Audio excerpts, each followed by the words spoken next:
Hello and welcome to the first issue of the Bronx Stampede. I'm Jillian Stalker. And I'm Jared McCafferty. This year is off to a great start between the new addition to our school and many successful athletic seasons.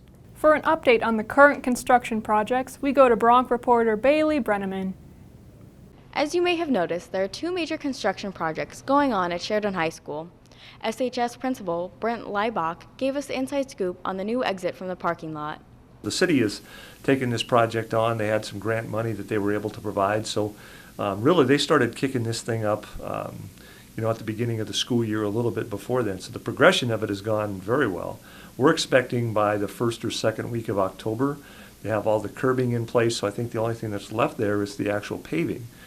So we're hoping that within the next couple of weeks we have full access to that. The new exit will be very beneficial in decreasing parking lot traffic. In addition to the new exit, there are new locker rooms being built in the B wing. One of the things that you'll find in those locker rooms is that the spacing or the use of space will be more efficient. If you walk into our current locker rooms now, they are big rooms, but the efficiency of how things are put in there makes it extremely crowded. So there's going to be a little better utilization of space, more wide open spaces for our students to be able to change and move around in. Right now the push is to try to enclose the facility before the weather gets a little nasty, which it can do here in Wyoming. So even in October, but they've made great progression. The best part of it, I think, so far is that it's really not been too involved as far as changing some of our courses or classes or the flow of our students. We've had a little bit of issue initially with some of the locker rooms, and some of our students had to walk outside and then back around. That now has switched. We have access into those locker rooms from that wing. It's scheduled to be done next fall. We're hoping to be able to move in there by the beginning of the 2016 school year. The new exit is now open for use, and students can look forward to the completion of the new locker rooms. The new addition will also benefit SHS athletic trainer Joanne Brewster. Bronx reporter Gabrielle Golenvow tells us about Joanne and her influence on students. One of the disadvantages of playing sports is the risk of injury, and this year SHS has had their fair share of broken athletes. Fortunately, SHS athletes can count on athletic trainer Joanne Brewster. How do you feel as Joanne as a athletic trainer? She's my best friend. I think Joanne's great. I mean, I've been around her for like 3 years, and she's got a great sense of humor, and she's funny. I think she just does a great job. I would take her anywhere I got a job. I'd try to bring her along. She's a great teacher. She's positive. She teaches the lessons well. She really does a remarkable job. I think she's incredible. Likes of my job, I love getting to see my patients every day. Get better and get back to playing. I enjoy working with high school students. Coach Julian took a risk on me right out of college and hired me, and I had planned on staying in Sheridan just a couple years, and then I kind of fell in love with SHS and Sheridan. Well, in Joanne's class, we kind of start out with learning like the whole body, muscles and tendons and bones. We learn about the anatomy of the body and bones of specific parts of the body. You know, it's not often that high schools get full-time trainers, and so she gets to do that for the most part here, as well as teaching the training class, which I think is just a tremendous asset to Sheridan High School and to our community. Athletic trainers are pretty rad. They are helpful when it comes to injuries. Speaking of injuries, the football team has had their fair share. Bronx reporter Elijah White gives us the scoop on the football team and their challenges overcoming injuries. Football is one of this school's favorite sports to watch. It's full of action, rich with rivalry, and at times just brutal. With this physicality in mind, injuries are not a foreign concept to the players and the coaches. So we decided to ask a choice few about this year's injuries and how they have affected this team's performance. We had a torn ACL in the knee, and then we had a broken ankle, both in the same game, unfortunately. You know, the team has done a really good job of rallying around those guys and overcoming the reality of injuries on a team. But you don't take players like those off of a team and it not impact the team. So we just need other guys to step up. You always end up with injuries in football. The physical nature of the game leads to that. I would say fundamentally, for us, in terms of being successful as a small school in the top division in the state, we just need to try and minimize injuries and their impact as much as possible. And it's been pretty good this year. although the injuries we've had have been pretty important too. One of the things that we've done offensively is to change the formations that we're running so that we're making use of the talent that we have now. And it has affected what we do in terms of play calling a little bit. But, it's part of football and you got to cope with that. I broke my fibula, so broke my ankle pretty much.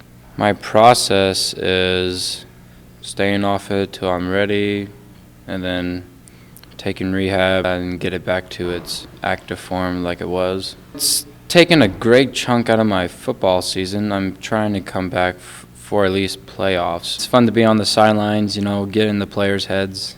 It's fun to be with them, they are brothers to me, so. It's part of football, and so it's always kind of on the back of your mind because you never know when you're going to get some injuries. The biggest concerns were that, we had an injury that was a season-ending injury. You always feel real bad for the player and for his teammates when that happens. When you're having success, it seems like when someone goes down, someone surprises you and steps up, and we find a way to continue a high level of play. With the injuries we've had this season, it seems like the kids have rallied around it a little bit and been supportive of each other. I think a lot of times it depends on how the person who is injured handles it also. They've all tried to continue to lead and be supportive, and I think that goes a long ways.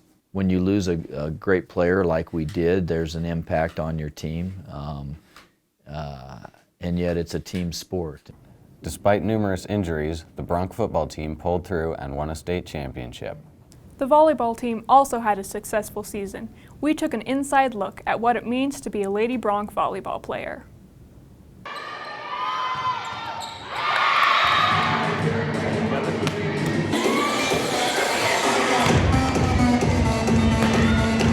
How's the season been going so far? Season's going great.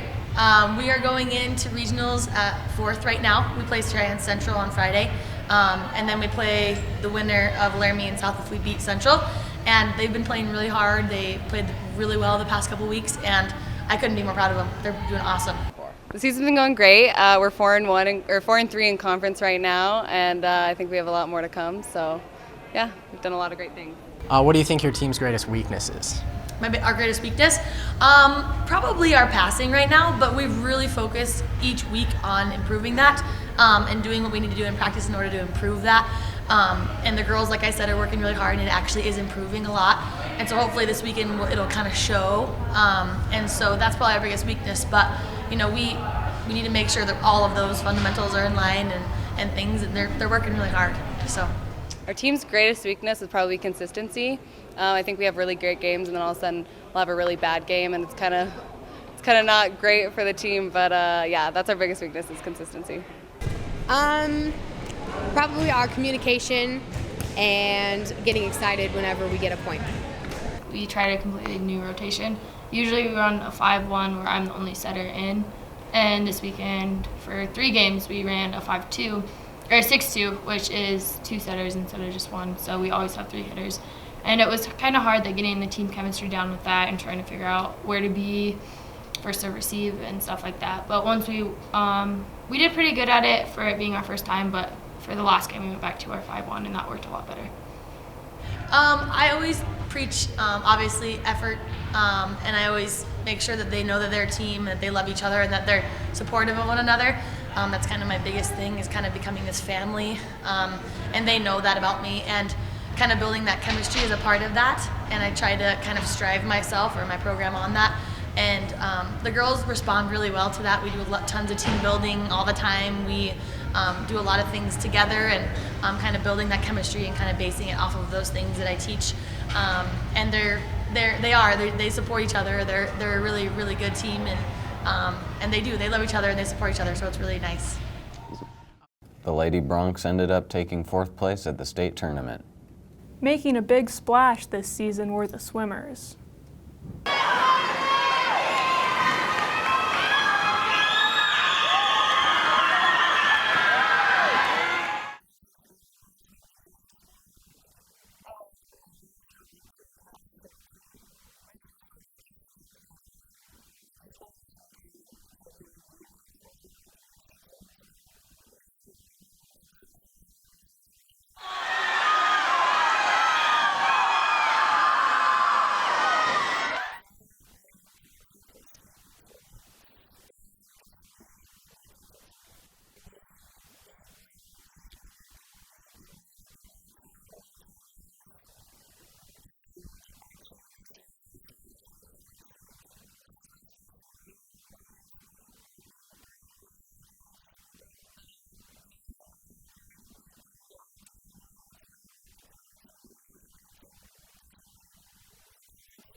it's really a mental sport more than a physical. It's like 90% mental and 10% physical, because if a dive freaks you out, then it's going to be hard for you to learn. Hit the water first, learn your approach, and embrace your inner arm circle, as we say. It means while you're diving, when you're up in the air, you want to do an arm circle to get your rotation faster instead of not flipping. That's not good.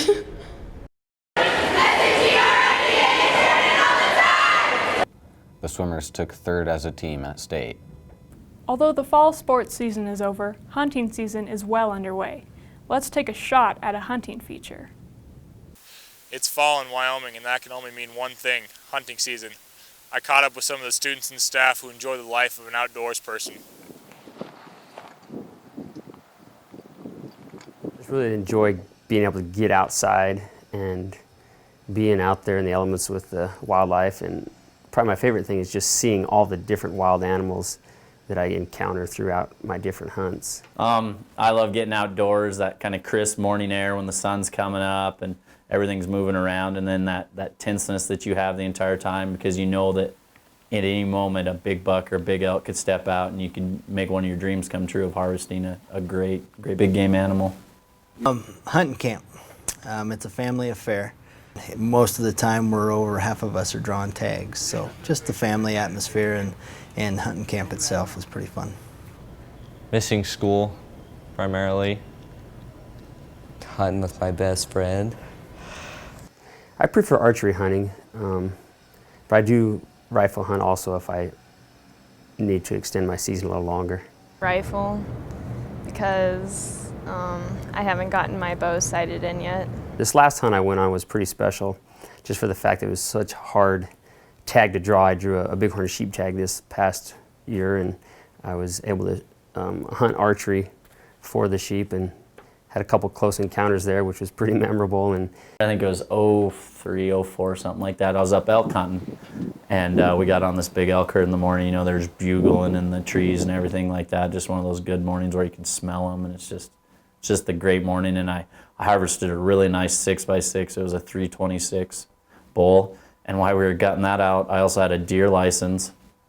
And this big, huge 4x4 popped out at about 200 yards that my buddy saw, kind of walking under this cliff. And I set up the antlers and put the gun over the antlers and shot the bucks. Last year when it was snowing and we went and I got my first buck. With my friend Jordan Carlton, we went out and shot a 180 class mule deer. This season, Trent and I had a good hunt. He shot a deer, and it was big.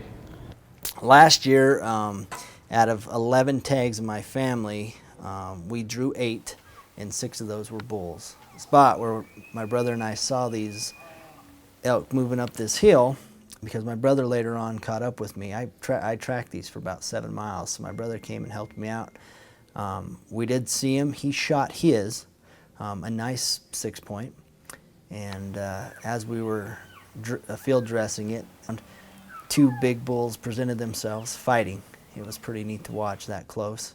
One of them ended up being the bull that I shot. He walked out about 150 yards from where my brothers laid field dressed, and I actually was able to lean over a rock and shoot. So actually my brother's down and mine down was only within 100 yards. Oh dear, watch out for those hunters. Now that we've met some hardcore hunters, let's take a look at this year's foreign exchange students.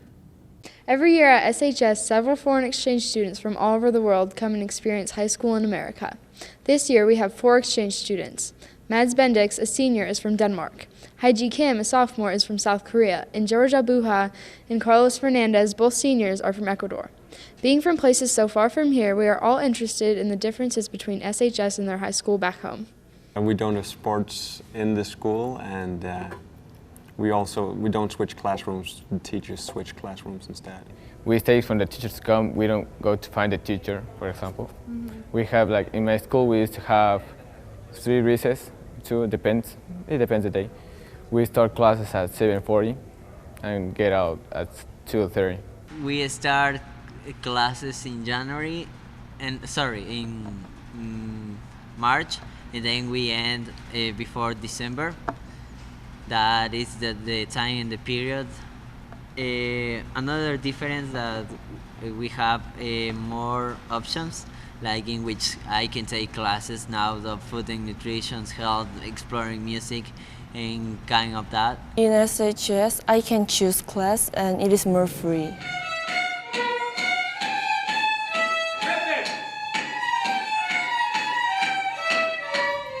The people are more like kind. All the people is always good with me. They're so nice.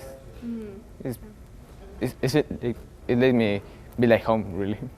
Is your hat made of the cow, their large boats, and like in Ecuador we have not like kind of like that, and we most dress like white. It is more free and the friends and teachers are very kind. All of the exchange students seem pretty rad. They sure do, Jill. Thank you for joining us for the Bronx Stampede. To see this episode and many more, visit shsoc.com. On behalf of everyone here at the Bronx Stampede, I'm Jillian Stalker. And I'm Jared McCafferty. We'll leave you with an exciting highlight reel of this year's homecoming festivities.